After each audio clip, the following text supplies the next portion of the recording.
Alrighty, folks. Good morning. I hope this finds you well. I hope that from the weekend you were encouraged, and I'm super excited. I was so pleased and thrilled um, by the work that I saw from you on exam two.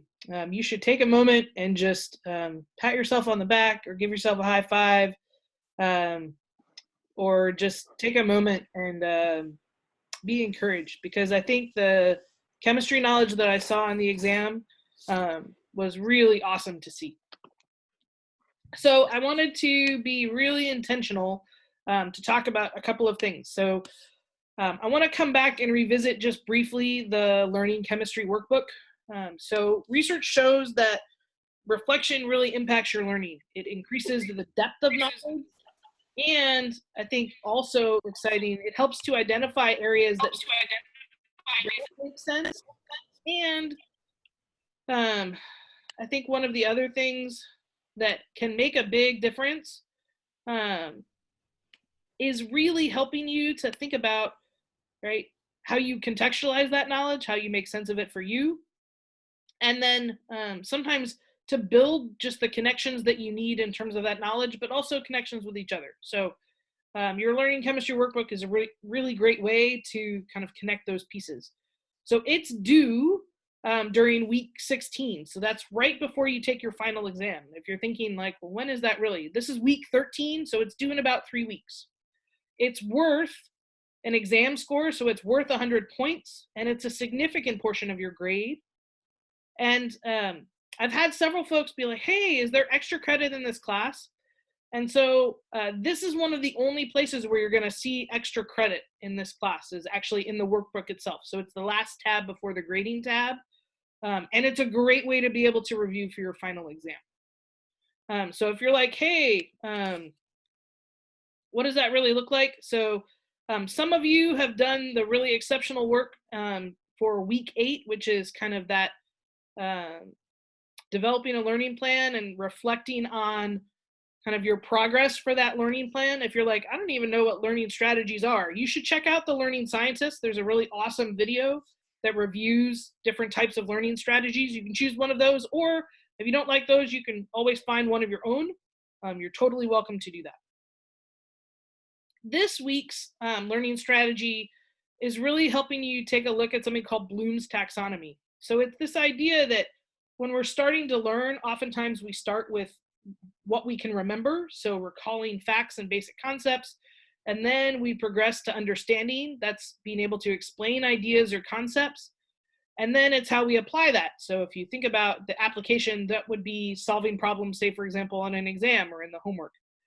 And then as you move up, you're able to do things like analyze or evaluate or create, which are considered higher levels, where that really is the space where you're integrating your knowledge or synthesizing new knowledge. And so the goal of this week's learning chemistry workbook task is really to actually help you think about how. How do you remember? How do you develop understanding? How do you practice application? What's the best method for you to be able to apply your knowledge? And then I really want to tie it back to this idea of why we use claim evidence reasoning and why that applies to solving problems. So this is just a quick reminder. I know that many of you are totally on top of it and you've already taken care of it, but in case you were thinking about other things this week, this is just a reminder to help you make sure that you're attentive to this task. And here's the reason why, right? Sometimes the do, right, really needs the why associated with it. And so real learning is hard, but it sticks. And so part of what we want to do is identify the most effective ways that we can learn new material. And so strategies include things like interweaving or varied use of different ways of solving problems. It's really asking you to think about where are there gaps in your knowledge. So there's a reflective component where you're making sense of what's new and what makes sense and what doesn't. And then the goal is that you can actually think about those connections and help make stronger ways to identify how knowledge fits in your framework. And some of that is repetition, and some of that can be augmented by things like highlighting or annotating or taking notes or using your whiteboard. But all of those are hopefully ways in which you can make sense of your knowledge. So the reason why I wanted to bring that up and refresh is because we often talk about this idea of ownership and agency, or the notion of self-regulated learning. And this is probably the norm that's most important to you going forward for your classes next semester. So if you're thinking about, say, for example, Chem 111, the second semester of general chemistry, or maybe you're thinking about taking calculus, or maybe if you've already taken calculus, you're thinking about taking stats. Whatever the next course that's in line for you is, the self-regulated learning is really the way that you can ensure your success no matter what the course is, whether that's a 100 level course or a 200 or a 400 level course. And so we've been trying to model that in Chem 110. That's where we plan and set goals and we lay out strategies. And then we actually use those strategies to monitor performance. And so exam 2 is a great example of a way that we monitor performance. So we take a look at what you know how to do, what you felt comfortable with, or what you felt like you could do well, and then what are the things that you might need additional support or practice with. And then the other piece of that is really being able to then reflect. And so that's where you look back and you're making sense of your own learning. And we use this to kind of inform or improve the way that we make sense of our knowledge and how we decide next steps. So I think that there are 5 strategies for self-regulation. We're just going to focus on 3. And if you're like, well, what really is self-regulation? It's the ability for us to manage our emotions, to focus, to handle frustration, and how we solve problems. And so I know that this has been a super stressful period for you. When you think about all of the transitions and changes that have happened just in the last weeks, that's a lot of stress that's been heaped on your plate. So the first strategy is just identify. So when you're stressed, can you identify the actual emotions that you're feeling? This helps identify what's really going on, and it actually helps us implement a problem-solving process to be able to move forward. Number 2 is practice. Think about what works to allow you to focus and deepen your learning. Iterate that strategy, refine it, improve it, the same way you would practice a musical instrument, or shooting a basketball, or hitting a baseball. And then monitor. It's really good to check in with yourself. You can use mindfulness or another reflective tool to just make sense of how you're responding to that strategy. So part of our process in Chem 110 is to set you up for success in your other courses. And so that idea of self-regulation requires that you check in. Are you feeling really good? Is it a good space? Are you in a space where you're like, not feeling so good, but I think I can make this change and that would improve it? Or no, I'm really not feeling good and I definitely need to change this because this is not the way I want to learn going forward. All of those are spaces that make sense. Just communicate where you're at so that I can help support and sustain you. So to that end, we have an exam wrapper. I wanted you to see what this looks like. So this is going to be worth an additional 3 points on your exam. So if you're right on the cusp, say for example, of that A-, this is a great feature for you. I think it's really helpful because it gives me the chance to hear from you about what worked and what might need additional attention. And I think it's something that really helps you as you're iterating your learning. So you can find that in the email that I sent out this week. And once you've completed that, I'll add the points onto your score. And so you'll get your final score and your exam back from me as soon as I have the exams from everyone. All right, so what are we going to do today? Today we're going to go back to Lewis structures. And so we're going to come back to this. You have this in your notes, hopefully. If you don't have this in your notes, this is a great opportunity to put this in your notes. So I want to revisit drawing the phosphate ion. I had some great questions from students about Lewis structures. So we're going to go through steps 1, 2, 3, and 4, and then we're going to address those questions. So step 1 is, what's the formula for the phosphate ion? Hopefully this is something that you can do from recall, right? You can remember what the phosphate ion is. And then step 2 is, I want you to calculate the number of valence electrons. If you don't have a periodic table, you're going to want to find one. Having a periodic table out will help, especially as you are making sense of adding up your valence electrons. And then your skeleton structure. So you need to choose the least electronegative atom. That's what's going to go in the center. And then you need to determine your octets and formal charge. So step one, what's the formula? So the formula for the phosphate ion, right, is going to be PO4 3 minus. And if we add up our valence electrons, if we think about that,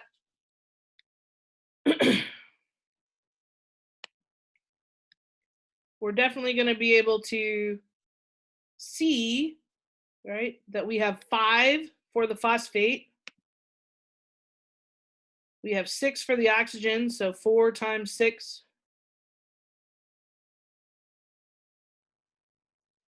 And if you were thinking about that from a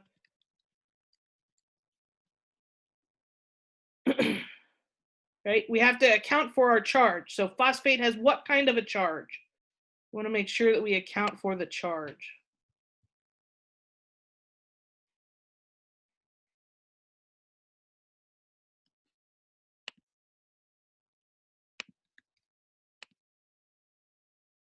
All right. So let's take a look. We've got our phosphate ion. We've got the number of valence electrons for phosphate, for oxygen, and the charge on the electron. We're going to add those up. That gives us 32 electrons.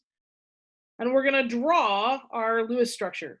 So we're going to put phosphate in the middle because it's our least electronegative atom. And then we're going to have oxygens. We have 4 of them. We're going to start out with a single bond to each one. And one of the questions that I got from folks last class was, well, why can't we just leave it as single bonds? And the answer is you can. This is one of the accepted Lewis structures for phosphate. But you're going to notice when you do this, after you've distributed your free electrons, you can check. It does, in fact, add up to 32. But notice when I calculate my formal charge, I have 4 negative charges. Right? And if you're like, oh, I don't remember how to do that, here's the equation for formal charge. Right? So formal charge is equal to the number of valence electrons minus the number of free electrons plus the number of bonds. And if you're like, ooh, I think I need some additional practice with that, that's okay. This is a great thing to identify and then go back to after we're done with class. So here, right, our phosphate has a positive charge, our oxygens have a negative charge each. So we're still okay because we still have a -3 charge overall. Let's compare that with the phosphate molecule drawn here. So here, one of our oxygens has a double bond. In this case now, I have 3 negative charges, and phosphate no longer has the positive charge. So let's think about this from a stability standpoint. Do you think it's more stable to have 3 negative charges and a net neutral charge for phosphorus and oxygen, or 4 negative charges and a positive charge for phosphorus? So those are some of the questions we're going to be asking as we think about what is the best Lewis structure to draw. Before we go anywhere, though, I want to come back to and remind us about electronegativity. So really importantly here, don't forget, right? If we're studying electronegativity, we want to make sure that we're familiar with the electronegativity table. And most importantly, we definitely want to be aware of the fact that, at least for us, right, we're going to use electronegativity as a trend. So you don't necessarily have to know the numbers, but you definitely need to be able to identify, right, what the general trend is. That's going to really help, especially as you're thinking about, right, your Lewis structures. So when you're looking at a periodic table, remember your electronegativity increases as you go from left to right where fluorine is the most electronegative. It also increases going from the bottom to the top. So oxygen, fluorine, and chlorine are the most electronegative in the periodic table. That's why they're that reddish color. Whereas something that is less electronegative would be our alkali metals on the left-hand side of the periodic table. Then the other piece that we're going to make sure that we are attentive to are our common bonding patterns. So if we think about this, these are the most common ways that we see our elements satisfying the octet rule. It's super useful for us to think about this because it's going to shorten the amount of time that we have to spend drawing Lewis structures if we're familiar with the common bonding patterns. Notice there are some that are always the case. For example, hydrogen always is a single bond. Whereas in the case of carbon, there's what's most common and then there's rare. So it's important to know, right, the extent to which those show up. So big idea. Our better Lewis structures are going to have fewer formal charges. They will have smaller formal charges. And then they want the negative formal charge on the most or the more electronegative atom. So if we're thinking about drawing our Lewis structures as we're practicing, one of the things we want to think about is, right, does it have a low formal charge, right? Are there fewer of those formal charges? And then is our negative formal charge on the more electronegative atom? So let's do a little bit of practice then. Let's look at the better phosphate structure, right? So we've assigned formal charge. If you're like, ooh, I'm not sure, let's go back and review that. So we have the formal charge for phosphate. Phosphate has 5 valence electrons. We subtract the number of free electrons. In this case, phosphate has no free electrons, so it's going to be 0. And then we add the number of bonds. So we have 1, 2, 3, 4 single bonds to phosphate.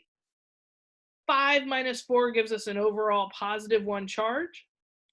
If we think about the formal charge on oxygen, it has 6 valence electrons.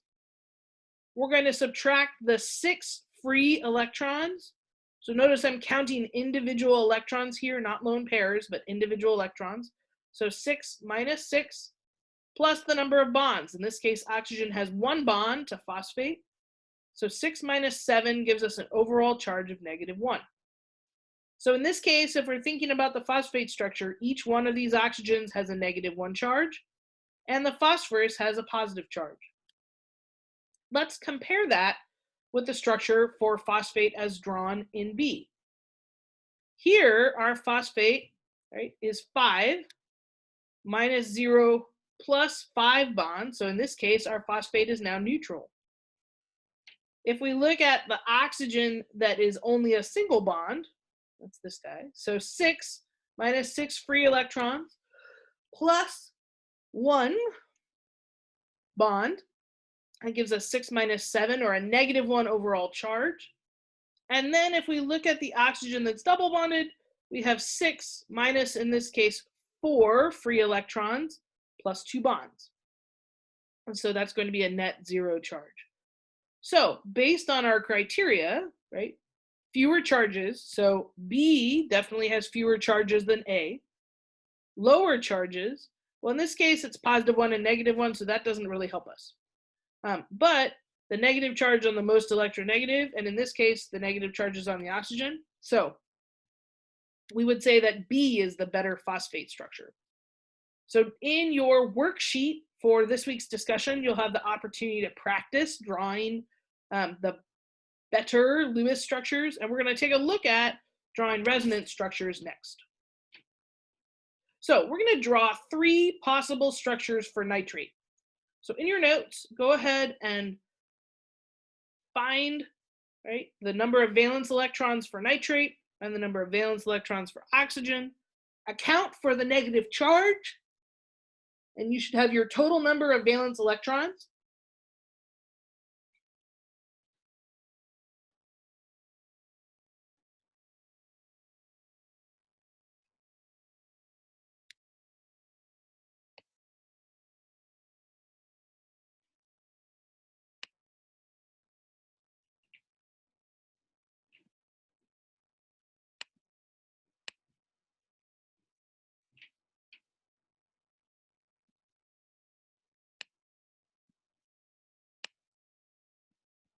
Okay.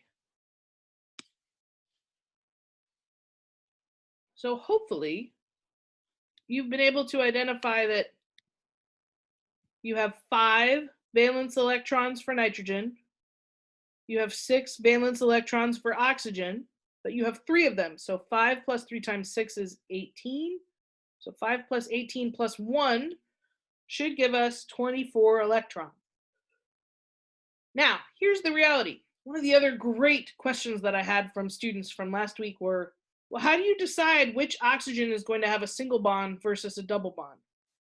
And the answer is, right, it doesn't actually matter. So in this case, I just chose one randomly to assign as the double bond. Another student asked a really great question. They were like, well, wait a minute, how do you know that there even needs to be a double bond? And the answer to that is, if I've assigned single bonds to nitrogen, but I haven't completed its octet, then I'm typically going to have to add at least one more bond so that nitrogen has a complete octet. So let's take a look. Have we assigned all 24 electrons? So we have 2, 4, 6, 8 in terms of our 4 bonds to nitrogen. And then we have 2, 4, 6, 8, 10, 12, 14, 16. 18, 20, 22, 24. So I've assigned all of my valence electrons. If you're like, well, how do you know where the negative charge is and the positive charge? The answer to that is you don't. You'll have to calculate formal charge to make sense of that. So for example, if we were calculating formal charge for our nitrogen, that would be 5 minus, right? In this case, there's no free electrons, but there are 4 bonds. So 5 minus 4 means that nitrogen would have a positive 1 charge. What about the oxygen? Well, in this case, oxygen has 6 valence electrons. 6 minus the 6 free electrons plus the 1 bond is 7. So 6 minus 7 is equal to a negative 1. That's why these two have a negative 1. But we could easily move those electrons. For example, I could take a lone pair from the oxygen that's on the far right and move those electrons down, right, to form a double bond. If I did that, I would have to move the electrons from this double bond up onto the oxygen because remember, nitrogen can never have more than an octet. If I were to do that, I would end up with this resonance structure. Notice it's the same as the one I first drew. The only difference is my double bond is on a different oxygen. Now I can do that again. I can choose another lone pair of electrons to come down and form a double bond, which would then push the electrons from this double bond up onto the oxygen, which would give me yet another Lewis structure. Part of what I want you to see is that there are actually many ways that you can draw a correct Lewis structure. So the delightful news for you is that when you're thinking about taking an exam, you're going to rejoice greatly because, right, as long as you follow the rules of calculating the number of valence electrons, distributing them, and calculating formal charge, you're going to get a reasonable Lewis structure. Our challenge then is to figure out, are there any resonance structures that would be a better Lewis structure than whatever the first one is that we've drawn? And that's where the iteration really comes into play. Here's what's really cool about that. In reality, all of those Lewis structures exist. This is what we call a hybrid structure, and the dots show you that electrons forming that double bond could exist anywhere along these paths. So in reality, our hybrid structure says, look, at any given moment in time, an electron could be found anywhere within, right, this area. And so that's really powerful because then it shows us that there's really not a preference for one Lewis structure over another. It's actually the average of all of them. The reason why that's really cool is because it's going to tell us something about the reactivity of a molecule. So for example, if my Lewis structure, right, is evenly distributed here, then it means that any one of these oxygens, right, could react the way that double bonded oxygen would react. So if I'm thinking about 2 molecules colliding together into space in order to have a reaction, at any given point in time, one of these oxygens could be that reactive species. When we talk about reactivity, then we're going to talk about things like bonding patterns and electronegativity. So it's all going to come back to your trends in the periodic table, which is why what you learned in chapter 6 is so important to what you're going to be doing in the rest of chemistry this semester. All right, so let's talk a little bit about what resonance structures are. We've drawn them for nitrate. So here's the good news. Many compounds have more than one valid Lewis structure. Each possible Lewis structure is what we call a resonance structure, or in your textbook, they refer to it as a resonance form. The idea is, right, these molecules, right, can exist in more than one form in space. And so the more correct structure for this type of molecule is the average of all of those possibilities, which means that a hybrid of all of the resonance structures is really the most likely molecule that will exist. So if you're like, well, what does that even mean? It means that the hybrid structure shows you where you are more likely to find electrons. So the reason why we bother drawing Lewis structures at all is so that we can see what the reactivity of a molecule would be. A hybrid structure shows you where you're most likely to find electrons. And since electrons are what form bonds, if I know where my electrons are, then I know where I'm likely to form bonds. Or if I have electrons already in a bond, I know where I'm likely to have to break or remove those electrons in order to break that bond so I can form a different one. Okay, so let's do a little bit of practice. We're going to do some steps for drawing resonance structures. So the good news is I want you to draw all of the valid structures without changing the position. So you're like, what? What does that mean? Well, the idea here is leave your atoms in place, right? You're not necessarily changing where the atoms are in space. You're just moving the electrons around them. So we only move one bond at a time. And then we always use these square brackets. So last class, someone was like, why did you use those brackets? And the brackets are to show that we're forming an ion because there's electrons that are moving. And, right, to encapsulate or to show where those electrons are moving to. And then if we're going to draw the hybrid, we're going to draw the bonds that only appear in some of the structures. We're going to draw those as dotted lines. And we're going to include lone pairs that appear in all of the structures. So essentially, you're always going to draw lone pairs. That's the best way to draw a Lewis structure, is to make sure you always include your lone pairs. So let's do a little bit of practice, because that's really going to help us make sense of what else we have. So here's the first practice. We're going to draw 3 possible structures for carbonate. And so that you don't feel rushed, I'm just going to hang out and wait for a bit before we move on. So take your time, really make sure that you're comfortable drawing all 3 possible structures for carbonate.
Okay.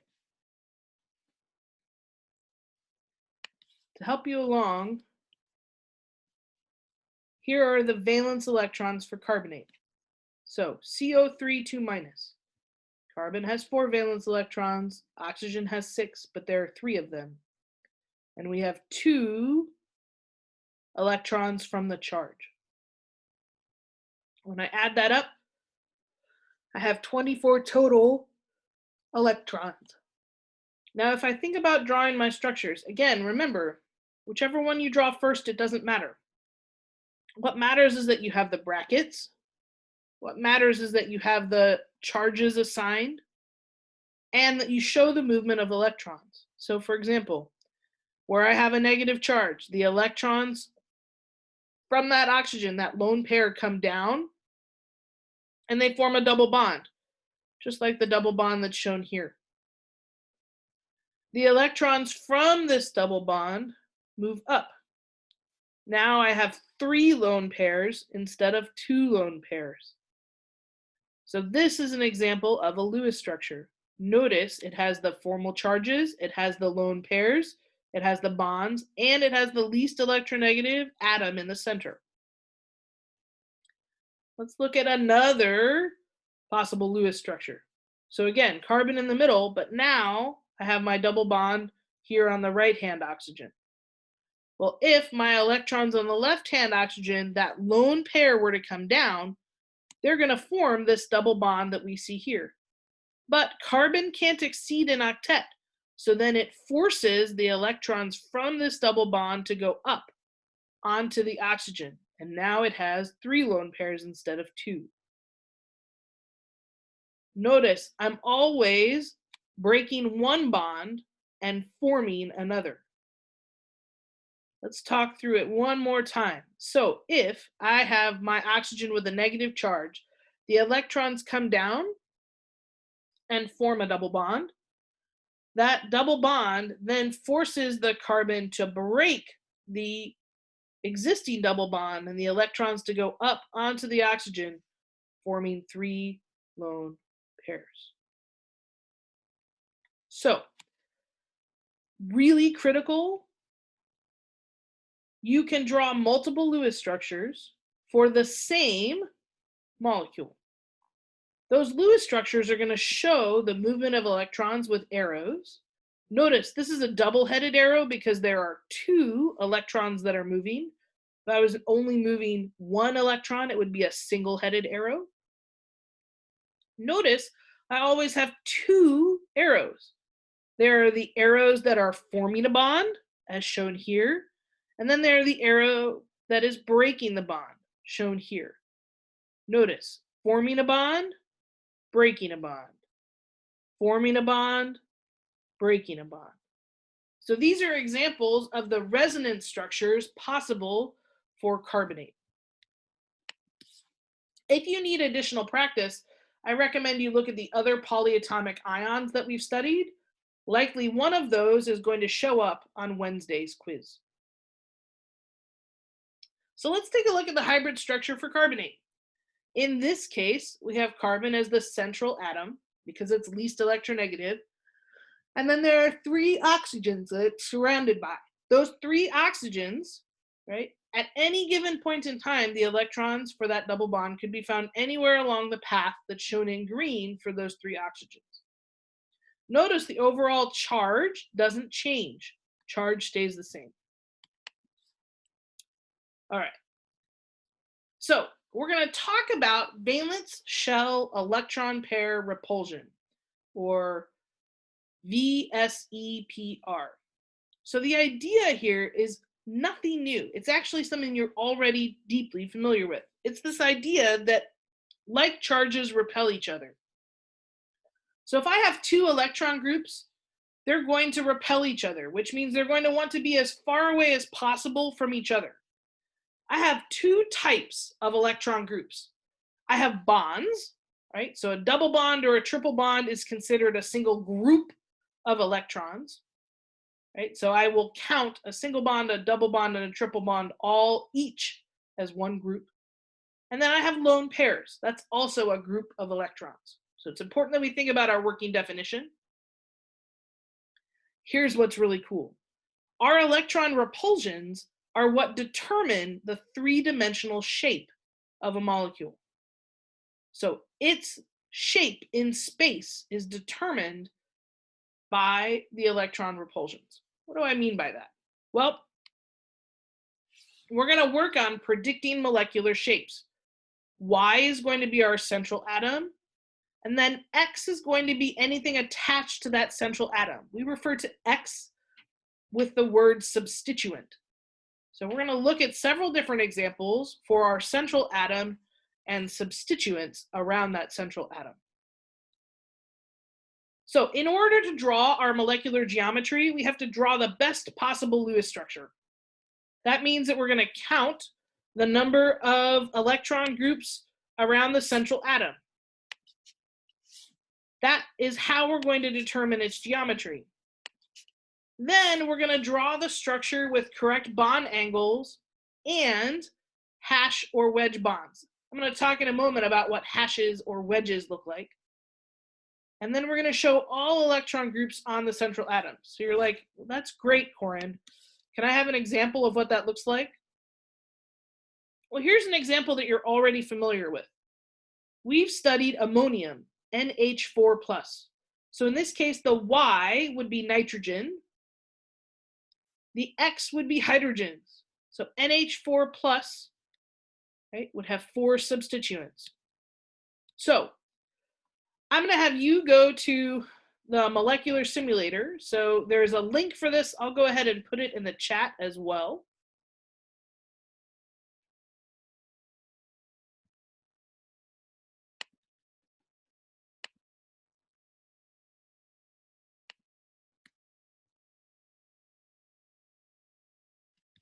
And I'll be able to show you what that looks like.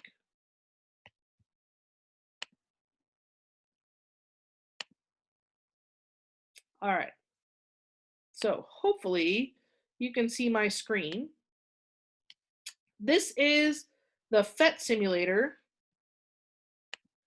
And I'll put this in the chat so you can explore it.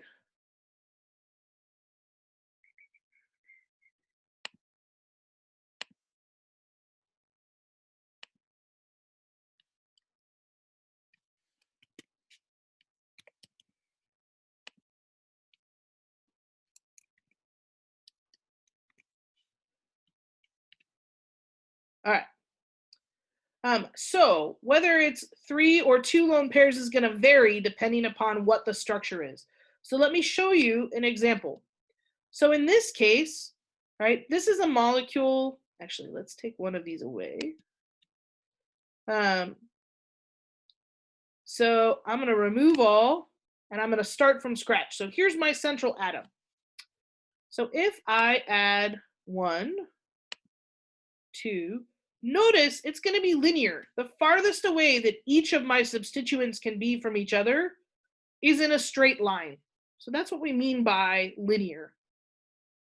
Likewise, right, that means that the bond angle between these two is always going to be 180 degrees. Well, what if I added a third bond? Now, instead of being linear, this molecule is going to have the geometry of trigonal planar. So my bond angle is going to be 120 degrees. So one of the reasons why that's important to notice, right, is because it's going to change the way, right, these substituents are spaced. So what if I have linear, but I add a lone pair? Well, I get to a bond angle that's almost the same as 120, right? So now my lone pair and each of my substituents are spaced out, right, roughly 120 degrees from each other. But what if I add this third bond? This now is what we call trigonal pyramidal, right? But because of this lone pair, its geometry is going to be tetrahedral. So that means that it's going to have bond angles not of 120 degrees, but of 109.5 degrees because this lone pair pushes, right? There's electron repulsion between this substituent and the lone pair. Now you can imagine if I added, right, 4 bonds, that I would probably have the same, right, arrangement. So in this case, I can move my molecules around, and this shows you that I'm going to have 109.5 as the angle between my bonds. And you're like, okay, well, that's great, Corin. How do you show this in space? And this is the really cool part. So if I have something that's flat in the plane of the page, i.e., it sits flat, right, in whatever plane I'm looking at, those are just the normal lines that we would draw. If, right, it sticks out of the plane of the page, if it's coming towards me, then it's what we call a bold wedge. It's just a colored in triangle. If it's pointing away from the plane of the page, as though it were pointing away from me, then it's going to be a dashed wedge. Again, a triangle, but with lines instead of colored all the way in. That's the way that we represent these molecules when we're drawing them on a piece of paper that's flat. That's how we give it a sense of 3 dimensions, because this program is beautiful, but it takes too much time to draw the ball and stick model. So we'll practice drawing wedges and dashes when we do discussion section. But here's an example. You might be thinking to yourself, well, Corin, what if instead of 4 bonds, what if you had 2 bonds and 2 lone pairs?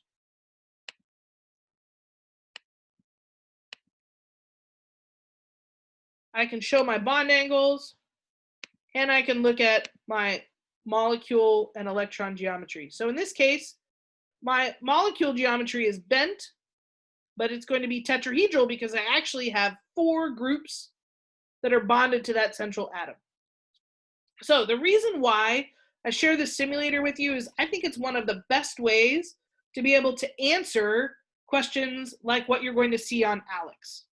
I also think that this is a really great tool for you to use as you're practicing making sense of the number of lone pairs versus the number of bonds that should show up on your molecule. Okay. So if we go back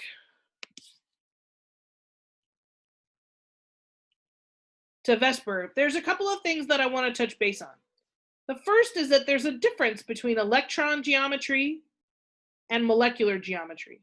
So electron geometry is the geometry of all groups around a central atom. So essentially you're counting how many groups. In this case, I have 1, 2, 3, 4, right? That's my electron geometry. It tells me the number of electron groups. My molecular geometry is different. That's the geometry of bonds only around a central atom. So electron geometry is number of groups. Molecular geometry is the number of bonds. So I can have something that's tetrahedral because it has 4 groups, but its molecular geometry is going to have a different name. That name is going to be trigonal pyramidal because of the number of bonds. I'm going to show you a reference in just a moment that will make that so much easier for you. So here's an example. If I have 4 electron groups, 1, 2, 3, 4, 2 lone pairs, 2 bonds, that's an electron geometry that's tetrahedral.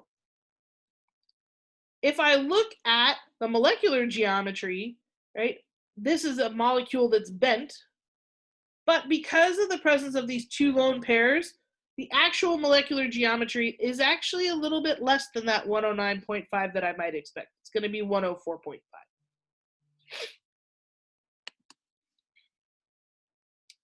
So if we're thinking then about bond length, we can actually calculate the distance in meters.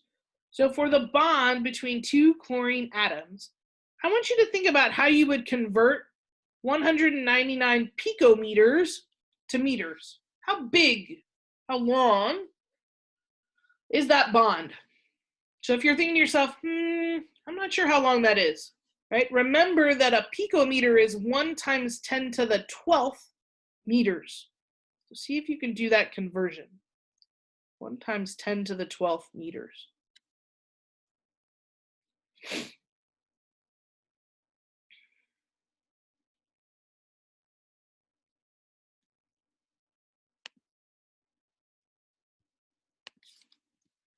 So if you're thinking about it, right, that should be 1.99 then times 10 to the 10th.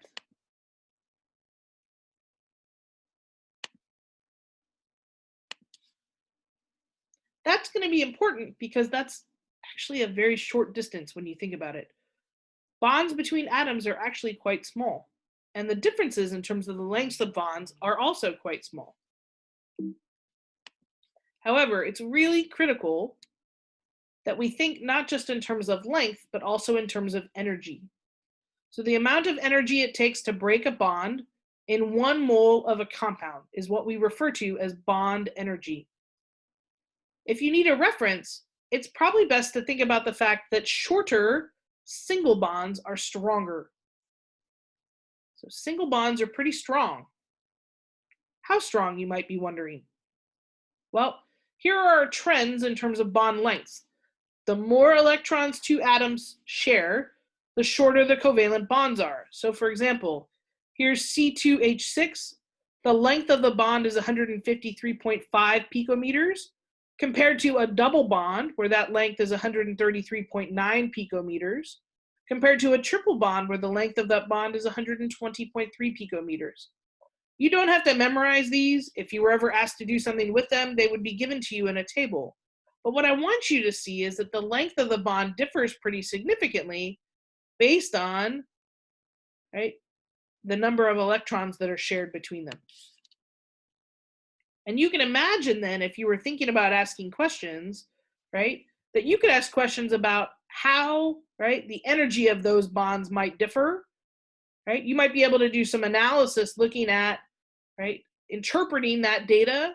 And then I might ask you, say, for example, to do a constructing explanations or designing solutions. So I'm going to give you some examples that we're going to go through. But before I do that, I want to go to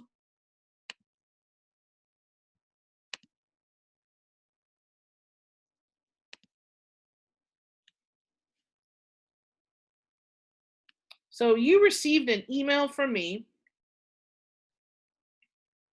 And in that email are a couple of resources that I want to make sure that we're being attentive to. So in that email is the exam reflection. I want to make sure that I give you time today to do that.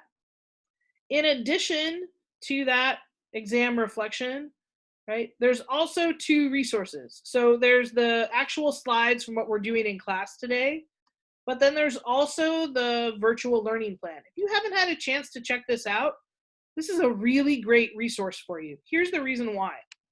So in the virtual learning plan are some optional video supports. So if you're like, hey, I think I need a little bit more time to make sense of an idea, here's some additional resources where I've already done the hunting to find a resource that supports your learning for a given topic. If you come across a resource that you find particularly helpful, please share it. So for example, we have a big shout out and a thank you to Heba because she found a really awesome video that supports drawing Lewis structures and actually has a really neat trick for being able to determine, right, the number of bonds and the way the number of valence electrons can be used to predict that number of bonds. Here's the other thing that I think is really cool. So in addition to the video supports or optional, right, resources, sometimes there's also, right, simulations. So for example, the PhET simulation that we just did is linked here. If you're like, ooh, where do I find that? That's linked in here, right, where it's the molecules in VSEPR. So that's a great opportunity for you to practice. The last one that I wanted to show you, though, is actually at the bottom of this email. It's one of the attachments. So delightful news for you. I'm not asking you to memorize any of these. That's not a good use of your time. You would always have access to a reference. Here's the reference that I find most helpful for solving these types of problems. Notice there's the spatial arrangement and the notation. So do you remember how I talked about wedge and dash? Well, here's what wedge and dash looks like. Again, wedge is just a triangle. Dashed is just the dashed lines. In addition, here's what I want you to notice about this sheet. This spatial arrangement These are what we call the orbitals, and they have this specific shape actually because of really beautiful math, specifically linear algebra math, that takes advantage of the numbers associated with the periodic table and talks about the actual distribution of electrons. We're going to be talking about that in a little bit more detail on Wednesday. But here's what I want you to see. The whole idea of a bond angle is something that's measured. It's not something you're going to have to know off the top of your head, right? It's measured, and the reason why it's measured is because it is the actual natural state of the electrons in a molecule keeping as far apart as possible from each other. You're going to notice the more electrons there are, or the more bonds there are, the harder that is to do. So if I have multiple bonds, say for example, if I have 5 groups of electrons, right, you're going to notice that the bond angle decreases because it's harder and harder to keep them separated, to keep them apart from each other. Most commonly, you will be asked to use the line dash wedge notation. This will be true this semester in our class, next semester in Chem 111, if you were to go on and take an organic chemistry class, or say, for example, if you're just reading a news article, then this is typically the way that we represent what these molecules look like. The geometry then, right, is named, right? And that name corresponds to what the shape of the molecule looks like. So in this case, the shape of the molecule is a line. That's why it's called linear. Its bond angle is 180 degrees.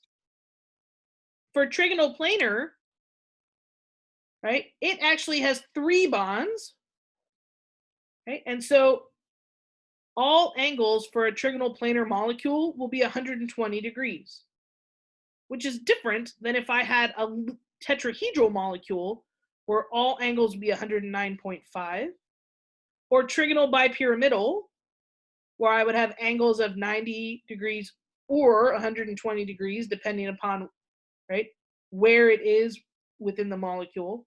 And then octahedral, right, that's the most that we'll likely be able to cram in. And again, that's because sulfur, right, and phosphorus can both have expanded octets, whereas carbon and boron cannot. So if we scroll down a little bit, I want you to see what it is you're going to be asked to do. So in this case, right, instead of Y, they use E as the central atom, and that's okay.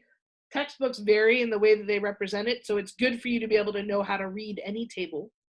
So how would we read this table? Well, let's say you're given a molecular formula, something like CO2, right? In this case, the number of groups of electrons, or the number of electron pairs, is 2, right? That's because there is, right, 2 bonds or 2 groups. And remember, those groups can be single bonds, they can be double bonds, triple bonds, or lone pairs of electrons. Any one of those constitutes a group. So this is going to be linear no matter what. But if I had 3 groups, right, that could be 3 single bonds or 2 single bonds and 1 lone pair. Likewise, if I had 4 groups, that could be 4 groups of electrons that are bonds, or it could be 3 bonds and 1 lone pair, or it could be 2 bonds and 2 lone pairs. If, say for example, you're looking at 5 groups of electrons, then you would have, right, 5 possible bonds, or you could have 4 bonds and 1 lone pair, or you could have 3 bonds and 2 lone pairs, or 3 lone pairs and 2 bonds. And you're going to notice that, right, as we add electrons, again, the bond angles start to decrease. For our octahedral, that would be 6 groups. I could have 6 bonds, or I could have 5 bonds and 1 lone pair, or I could have 4 bonds and 2 lone pairs, 3 bonds and 3 lone pairs, or 4 lone pairs and 2 bonds. Again, each of these has a specific name that's associated with the shape because of the number of bonds. Whereas if you go up to the top, right, this shows you the number of lone pairs. So it's important that you know how to read this table because that's what's going to allow you to do your homework. Now, this might actually be an easier way for you to see this, and we'll be talking about the hybridization of these on Wednesday. But right now, it shows you the number of electron groups, the number of bonding groups, and the number of lone pairs. And it helps you differentiate between electron geometry and molecular geometry, and it also shows you the bond angles. The reason why I think this is a great resource and something that you're going to want to use as you're answering your homework, whether that's on ALEKS or otherwise, and it's definitely going to be useful for Wednesday's quiz and for exam 3, is because there's a lot of information that molecular structure tells us. Okay, so when we're looking at the structure of a molecule, we're definitely going to be making sense of the number of groups of electrons and the number of bonds. And then we're going to be thinking about how those bonds are arranged with respect to each other. So, delightful news for you is you don't have to memorize any of this. It's actually already available to you. I just wanted to make sure that you knew where to find it. And the best place will be either on iLearn or in the email. And I think I've put it in the email, but I haven't uploaded it to iLearn yet, so that's coming soon. Okay, I want to go back here for a minute. If we're looking at this molecular simulator, I should then be able to build examples and check the names, right, depending upon what's attached. So for example, my electron geometry is always going to tell me the number of groups of electrons. So if I have 2, that would be linear. If I have 3, that's trigonal planar. If I have 4, that's tetrahedral. If I have 5, that's trigonal bipyramidal. If I have 6, that's octahedral. And again, that's simply the number of electron groups. How many things are bonded to my central atom? That's different than if I'm looking at my molecular geometry. My molecular geometry is the number of bonds. So as I add bonds, but if I have lone pairs, my name will be different. Notice, in this case, I have 1, 2, 3, 4, 5 things bonded to my central atom. So I'm trigonal bipyramidal, but because I have 2 lone pairs,